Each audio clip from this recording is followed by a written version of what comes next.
So maybe it's been a while since you played an adventure game, but just hear me out with this one. I'm Charles, and I'm going to tell you why Penumbra-Black-Plague is worth checking out. Black Plague is the second and final game in the Penumbra series. The first one was called Overture, and in that game, you play as Philip, and you sort of get this mysterious letter from your long-lost father, and you have to go to Greenland to find him.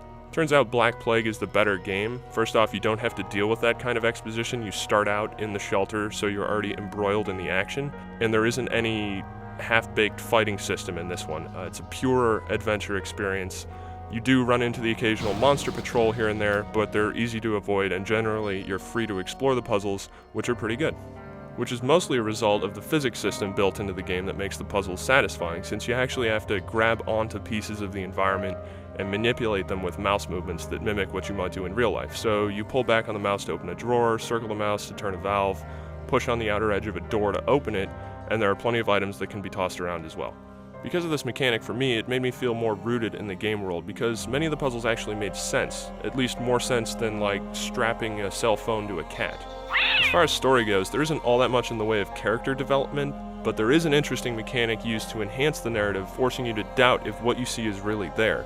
It's not developed as well as it could have been, but it's a good idea.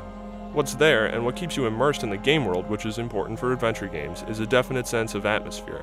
It's not really accomplished by the graphics, since they're pretty unremarkable and ugly in spots. There's lots of drab hallways and boring caverns. It's the soundtrack, mostly, the eerie ambient effects like creaks and wisps of wind that really creates the atmosphere and keeps you believing that this world could exist.